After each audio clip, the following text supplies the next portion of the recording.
Isa pong mapagpalang araw po sa ating lahat. Muli ako po si Brother Mike. Ayon po sa kwento ni Matthew, chapter 14, verse 14 hanggang 34, pagkatapos pagpakain ang ating Panginoon at pagkatapos siya magpagaling ng napakaraming tao doon sa bundok, ang kanyang mga alagad ay pinauna niyang umalis, pinasakay ng bangka, at siya ay sumunod nung madaling araw na lumalakad sa ibabaw ng tubig. At nang makita ng mga alagad na si Jesus ay lumalakad sa ibabaw ng tubig, sila ay natakot. At ang sabi ng ating Panginoon, huwag kayong matakot. At nang marinig ni Peter, agad siyang nagsalita. Ang sabi niya sa Panginoon, Panginoon, kung kayo iyan, ako po iyong papuntahin dyan. At ang sabi ng Panginoon, halika, ikaw ay pumunta sa akin. At si Peter ay agad bumaba sa bangka at siya ay nakalakad sa tubig patungo sa Panginoon. Ngunit nang mapansin ni Peter ang mga malakas na hangin, siya ay unti-unting lumulubog. At si Peter natakot at siya ay humingi ng tulong sa ating Panginoon. Ang sabi ni Peter, Panginoon, sagipin ninyo ako. Agad namang sinagip ng ating Panginoon si Peter. At ang sabi ng Panginoon kay Peter, bakit ka nag-alinlangan? Bakit ang liit ng iyong pananampalataya? At nang sila ay sumakay sa bangka, ang ating Panginoon ay sinamba ng mga apostol. Paano po tayo lumalakad sa harapan ng ating Panginoon? O paano tayo lumakad sa harapan ng ating Diyos? Number 1, dapat tayo po ay lumalakad sa ating Panginoon na nakapokus sa Diyos. Ayon po sa verse 14 ay nung si Peter po ay nakalakad sa tubig patungo sa ating Panginoon, ay napansin niya ang malakas na hangin. Ang kanyang paningin ay nawala sa ating Diyos. Nabaling ito sa malakas na hangin. Kaya siya ay unti-unting lumubog at siya ay natakot. Kaya huwag po nating pasinin, mga kapatid, ang nasa ating paligid. Kailangan ang ating focus ay sa Panginoon lamang. Sabi sa Hebreo 12:10, ating ituon ang ating pananampalataya kay Jesus. Tulad po ni David, si David po ay nagtagumpay na hindi niya pasinin ang mga taong sa kanya'y lumalait. Ang kanyang ama, hindi siya sinama nung panahon ni Samuel na sila'y hinahanap. Ang kanyang kapatid, ang kanyang kuyang si Eliab ay siya'y nilait. Pati na rin si Haring King Saul. Ang sabi ng hari, hindi mo kaya, si Goliath, bata ka pa. Ibig si Goliath ay nilait din siya. Ang sabi niya, ako ba'y aso upang ang dala mo'y patpat? Lahat ng ito, si David ay hindi niya pinansin. Bagkus siya ay nakapokus sa Diyos na buhay, na alam niya ang kanyang Diyos ay makapangyarihan. Kaya napakahalaga, mga kapatid, na pagka tayo ay lumalakad sa tubig, ay dapat tayong nakapokus sa ating Diyos na buhay. Huwag tayong pumukus sa mga bagay na dahilan kung bakit tayo ay nanghihina. Meron pong isang kwento, isang member ng simbahan at ng isang pastor. Itong member na ito ay nagpaalam sa isang pastor sapagkat ang kanyang dahilan ay marami siyang nakikitang mga hindi kanais-nais na kanyang mga kasama. At ang sabi ng pastor, bago ka umalis, pwede bang testingin mo na kita? At ang sabi naman ng member na ito, sige po pastor. Kaya ang pastor ay kumuha ng isang basong tubig na punong-puno. At ang sabi sa member ay kumuha rin ng 2 bangko. At ang sabi niya, ikaw ay umikot sa 2 bangko na kailangan ay walang matatapon na tubig. At pag ikaw ay umikot at walang tubig na tapon, ikaw ay aking papayagan na. Kaya itong member na ito ay nag-umpisang umikot. Hawak ang isang basong tubig na punong-puno. At habang siya'y lumalakad, dahan-dahan siyang nakatingin sa baso na puno ng tubig na kailangan ito ay walang mababawas. At nang siya ay nakatapos at walang natapon na tubig. At ang sabi niya sa pastor, Pastor, ayan, wala pong natapon na tubig. Pero sabi ng pastor, siya nagtanong, sabi niya sa member, bakit walang natapon na tubig? Ang sabi ng member, sapagkat nung ako ay lumalakad, ako po ay nakatingin sa basong puno ng tubig. Ako po ay nakapokus sa basong may tubig para ito ay hindi matapon at mabawasan. Ang sabi ng pastor, tama ang ginawa mo. Gayon din naman, para ikaw ay lumago, para ikaw ay lumakas, huwag kang tumingin sa iyong mga nasa paligid.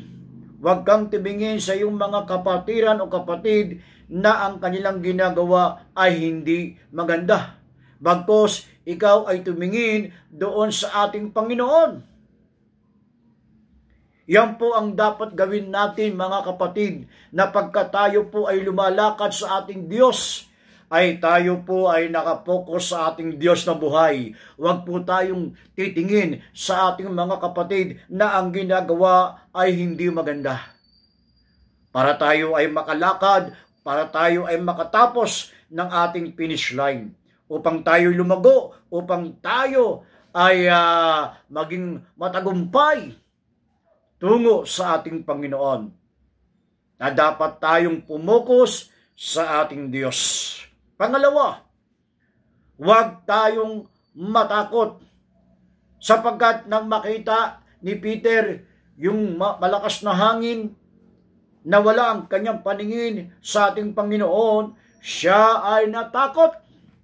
At ang takot na ito ang dahilan kaya siya unti-unting lumulubog sa tubig. 2 Timothy 1:7 ang sabi ng talata, ang espiritu ibinigay sa atin ng Diyos ay hindi espiritu ng kahinaan o espiritu ng takot, kundi ito ay espiritu ng kapangyarihan.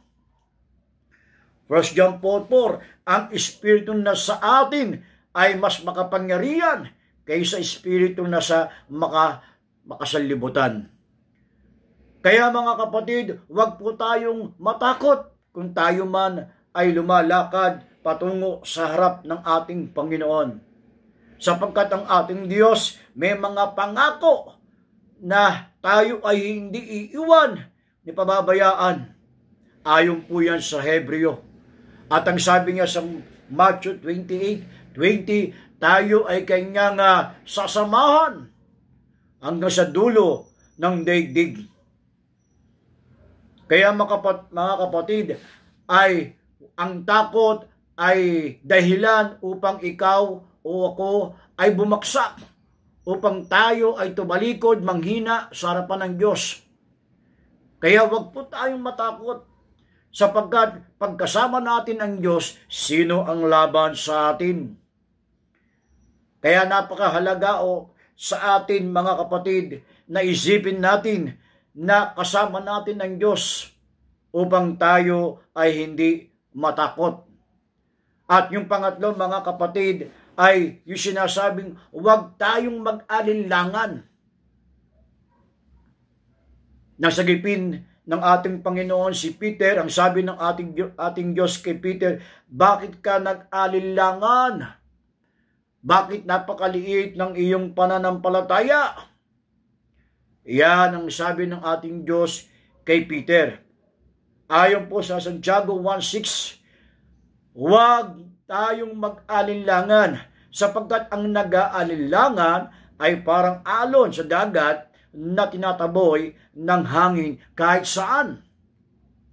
Santiago 1:7, huwag nang umasang tatanggap ng anuman mula sa Panginoon. Ang taong pabago-bago ang isip, hindi alam kung ano talaga ang nais.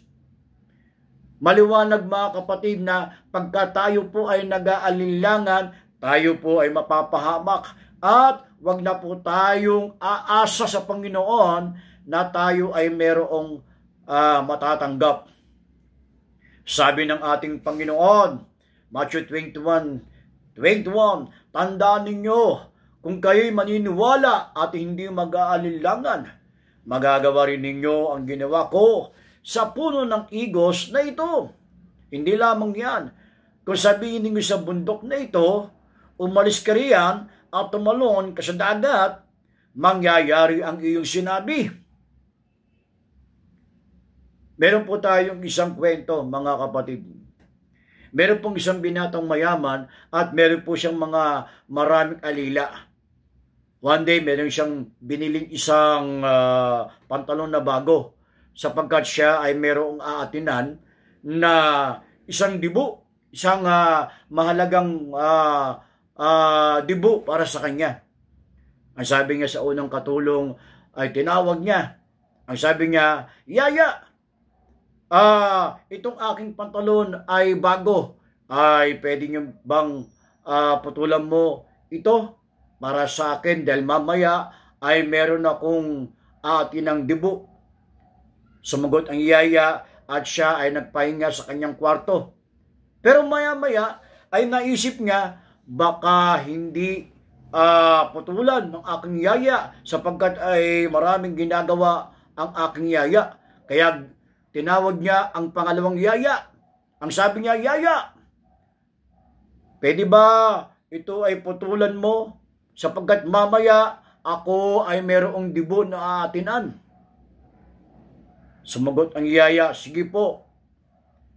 Muli siya po ay pumunta sa kwarto at siya po ay nagpahinga. Maya-maya ay naisip niya uli na baka hindi putulan ng kanyang yaya dahil sa dami ng kanilang ginagawa. Muli siya ay tumawag ng pangatlong yaya. Ang sabi niya, Yaya, halika. Mamaya meron akong dibo na aatinan. Itong aking pantalon ay bago, pwede ba putulan mo? Ang sabi ng yaya, sige po. Kaya siya ay pumunta sa kanyang kwarto at siya ay natulog. So, ng kanyang pagkagising, nakita niya ang kanyang pantalon at siya ay nagsukat.